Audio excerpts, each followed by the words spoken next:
So I made it back to laying down. Back to laying down, I feel more comfortable. But it's sad because I didn't cleaning my stuff. Um, so plus I'm hungry again. So it's like I got this looks dark here, but I don't know how to make it lighter because sometimes if I open my window even just like this, a curtain, there have been like crazy psychological something.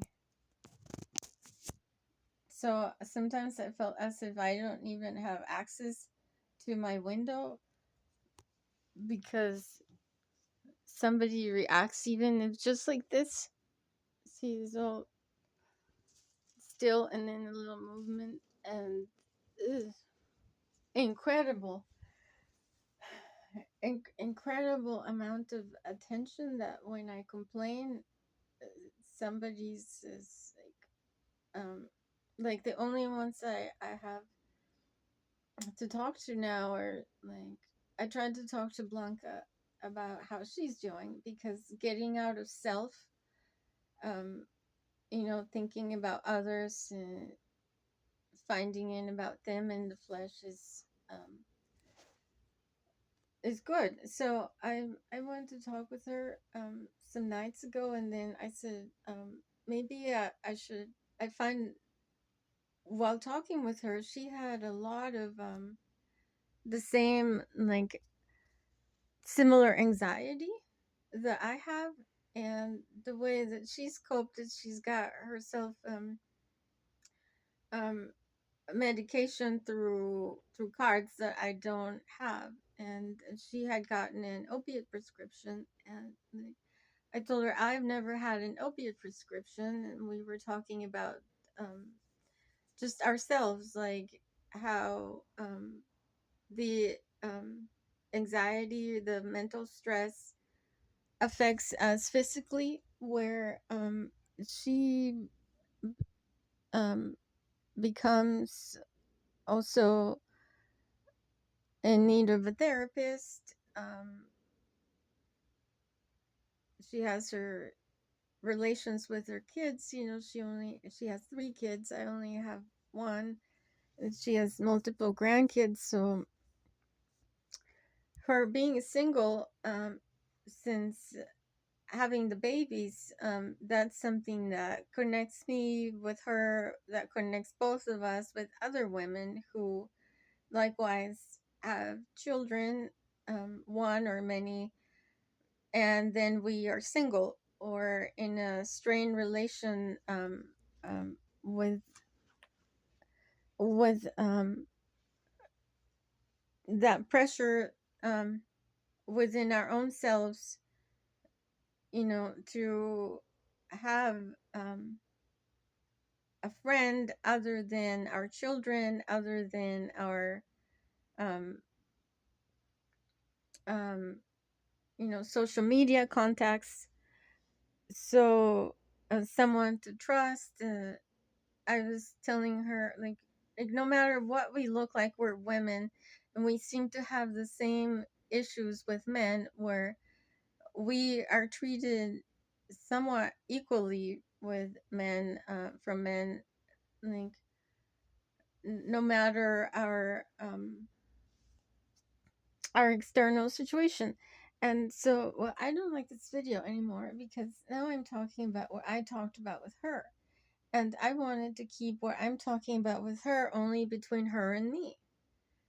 But since I've not talked with her again, now I'm saying what I talked with her here publicly, or a little bit anyway, because I said, okay, well, maybe I should try and talk with you every day a little bit. And she felt like that would be a good idea because she also only has the therapist, and that's sad.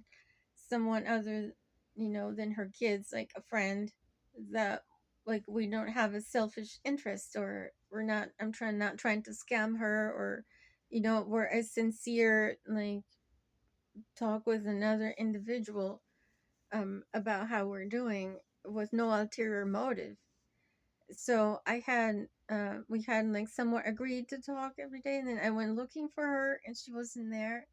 So I left a note with red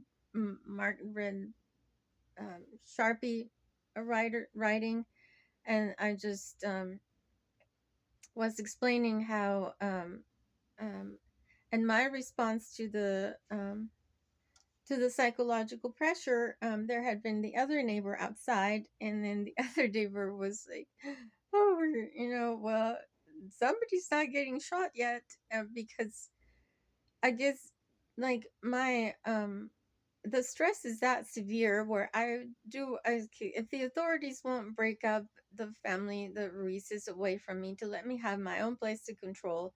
It's like, what happened to drive-by shootings? So, like, he's in the living room, somebody drive by, shoot him. And so somehow that psychologically scared my neighbor, I guess, because now my neighbor was there also, like, walking around Blanca's house, and I was there around Blanca's house, and the other neighbor was like, well, we're, yeah, for the stress, the anxiety, we're not getting any gunshots. And I'm like, then I started feeling like, oh no, like, I'm thinking about gunshots in the neighborhood. That's not okay. Now this is affecting my other neighbor. So I felt really guilty immediately and really bad for bringing up shooting references in the neighborhood. And so then um I just felt like, oh well, no, not somebody's. I'm not some. I started to feel worried about her. Like, oh no, are you afraid of shooting happening to you? Like, I didn't say that. I've been thinking about my mom's husband getting shot at, because I already talked about these things with the sheriffs. They're the authority, If the neighbors, I could gossip or talk all I want, but then when we really in trouble or pressing charges, so I talk with them about these things, that are ultimatums, that way to solve relations where, okay, somebody within the form relation has to terminate himself or themselves in order to end the toxic attachment, the toxic relationship. Is like, these men toxically attached themselves to my mother. My mother had a house in Mexico to herself, and then he went luring her into being in love with him, make a baby, go to USA, and then so this housing, then they latched on as, oh, well, their daughter now has a USA citizen son. So that's how they were latching on to my mother's way of making a home for herself. And then they went usurping here the same way, getting their immigration adjustment, because now their supposed daughter, who is crazy, that, well, I'm not crazy, I'm not their daughter. A paternity test could prove that. You know, so that's my great frustration in life. And I didn't want that to carry on to the neighbor feeling unsafe herself from random shootings, because I was like, um, are you afraid yourself? Because I had not said anything at all about me. And then for some reason, my reaction was like, well, are you okay? Do you feel safe? So then I looked at her go inside her home, and I stood in the street for a little while, like, okay, well, somebody's not going to try to shoot my neighbors. Like, don't do anything bad to my neighbors, because um I I myself am not plotting anything against the neighbors, you know? So, like, I comprehend that things in the mind are, um yeah, a little bit physically, but not all the way. So it's like the mental drama, the stress in my life does have an effect on others near, but I want to emphasize that I'm not someone that ever talks to anybody about any plans to actually harm somebody physically. And if my feelings make others afraid, I was trying to show the neighbor, well, I will answer for my own requests for help from outside of the community. Like, somebody please don't try to be aggressive towards my neighbors. Either comment, you know, here, or like talk to me whenever I'm available. Like, I could talk right now, I guess, with somebody about, I'm not sure what, because the um the shooting the shooting scare when I was leaving the note at Blanca's house, I guess maybe 4 days ago or something like that. Maybe 4 or 5 days ago now, where I had thought to say hi to her every day. Um, the day had started at nighttime, was like almost 10 p.m. when I was talking with her. And then the day after was like, oh, after 10 p.m. is when the new day starts. Also, because I have an avoidance to daylight. I mean, unless I'm forced out in the sunlight, I hate being out in the sunlight. That's why I'm all covered up in my jacket, is because the sunlight hurts my skin. I don't have an umbrella at the moment, even through the umbrella. So that's why I was going around with my winter jacket on. I'm not cold. I'm with the jacket, the sunlight doesn't hurt my skin. Um doesn't make me more hot. Um doesn't cool me down, obviously, but keeps my skin comfortable while I gotta yeah, just walk around for diminishing the anxiety. And so that was some nights ago, um where I tried to leave the note at Blanca's house, and then when I think to look at her, she's been out there with her family.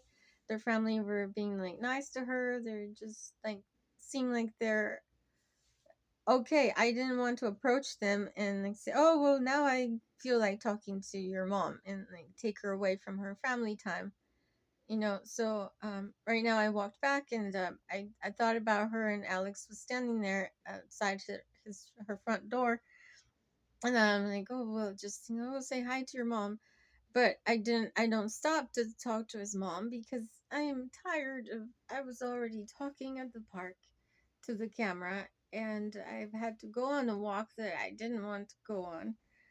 But I had no alternative. And then as I'm walking, I'm thinking, well, you know, other than my immediate neighbors, like them, I recognize, obviously, even from a little bit afar. I recognize Blanca, I recognize Alex, um, like, because there's shapes that I've been exposed to all this time.